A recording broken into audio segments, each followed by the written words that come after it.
All right, I wanted to come on here and just kind of document my 2017 GTI that I've had for a little over a year now. Put about 31,000 miles on it. Just want to go over my experience with it, the mods I've done, and any issues that I've had with it. So to start, it is stage 2. Not the only stage 2 GTI out there. There's plenty like it, but this one's mine. So I'm just going to go over the performance mods first since we're up here. We'll start with the front. I have the ECS tuning, front mount intercooler. Had that on there for about 10 to 15,000 miles. Pretty good, way better than the factory intercooler. I have the ECS tuning air inlet scoops. So those just redirect air through the front grille into those scoops, up through these vents into the factory air channel. Helps redirect air over there to the actual intake. And then I have the Euro block-off plate for the back of the air channel. So from the factory, this is open, so air just kind of goes into the engine bay. Block-off plate just blocks it off, helps to push it over there towards the actual filter. And then I have the APR carbon fiber intake, the open intake that came out about a year ago.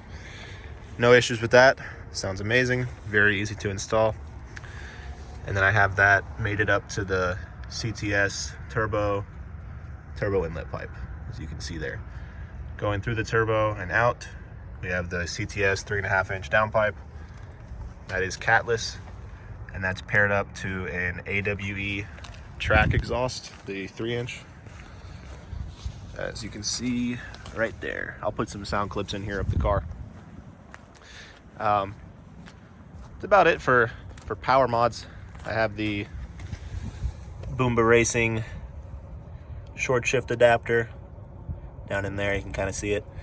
Eqt high flow discharge kit, so that's coming from the turbo down to the intercooler. South Bend stage 3 daily clutch on here. So obviously the factory clutch, as you may know, does not hold power very well. Stage 1 you might be able to get away with, just depends on your driving habits. But for me, once I went stage 2, it started to slip. So I went ahead and upgraded. South Bend is a great brand, no issues with that clutch, holds the power great. As for wheels here, so these are the APR A01 wheels. They are 18 by 8.5 with a plus 45 offset. And then I've got the Continental Extreme Contact Sport tires, which have been pretty good to me. A little bit of sidewall wear on there from some aggressive mountain driving. You know, not going to knock the tire for that, but that is one thing about them. They don't have a very stiff sidewall. And then this is the performance pack, so you get the Golf R brakes. Almost 40,000 miles. Brakes are still going strong. Got plenty of pad life left. The only issue is those rotors.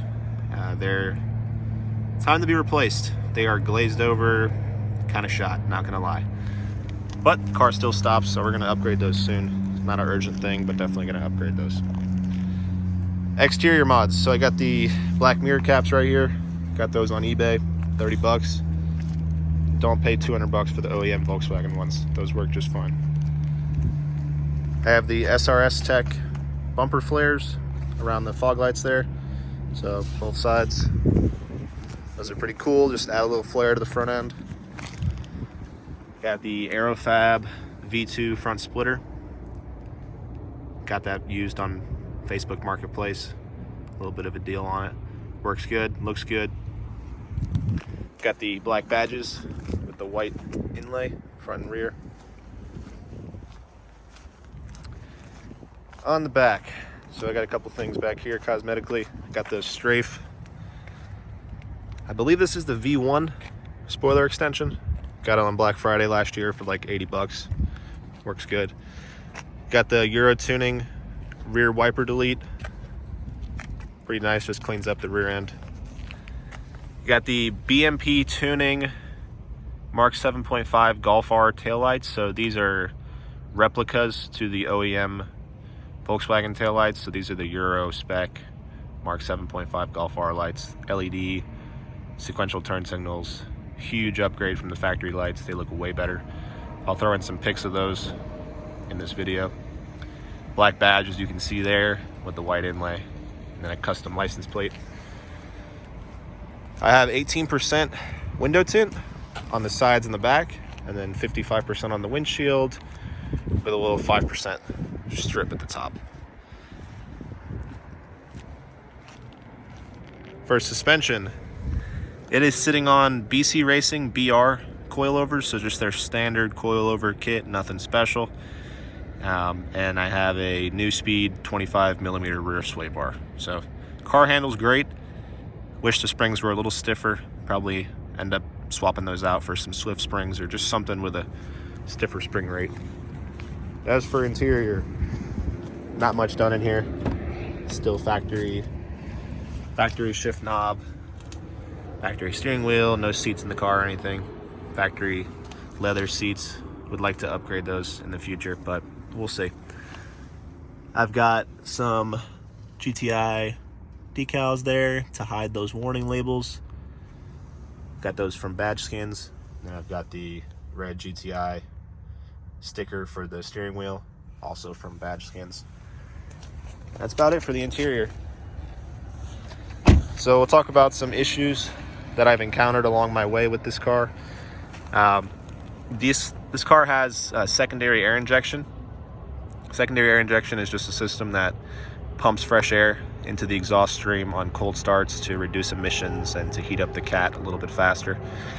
So with that system, there's an air pump behind the front grille. There's a air filter in the engine bay. That's what that hose is right there. There's a little air filter on it. And then there's a combination valve on the side of the motor here, which just kind of opens and closes and puts that air into the exhaust stream. So I had a couple issues with that. I had a couple check engine lights. I had one for the secondary air system insufficient flow, and then I had one for secondary air switching valve stuck open. So I went ahead and I swapped out that valve, and that didn't seem to fix the issue. I was still getting check engine lights, but then magically it just started working again. The system started working great. And then I also had an issue with the fuse for the pump. So the pump fuse actually blew, and the pump wasn't turning on. That was the first thing I did. I changed that fuse, changed the valve. Intermittently it would work, and now for the last month it's been working great. So crossing my fingers. I don't know, it's just a fluke, but it doesn't really affect reliability or performance of the car. It's just one of those emissions things. You can't pass inspection if you have state inspection if that system is not working properly. So that's the most annoying part about it. Other than that, the very, very common, you're not gonna be able to see it in this video, but the thermostat housing is leaking on this car. Since I got it about a year ago, I've had to put probably half a gallon of coolant in it. So 31,000 miles, it's leaked out half a gallon of coolant. Not too bad. It's super common. I could swap it out for a new thermostat, but it's just gonna leak again. It's a faulty part. They still haven't fixed it. I'm just gonna leave it. If the leak gets worse, I'll consider replacing it. It's not a bad leak. It's not even dripping on the ground. It's just something that you see if you get underneath the car and you look. But that's about it. I'll throw some videos in there of the taillights, of the exhaust. And next week I'm actually installing the Eqt Vortex Turbocharger, so that's going to be a big thing for this car. Right now it makes about 300 wheel horsepower and about 350 wheel torque, and it's just on the 93 stage 2 file from Eqt.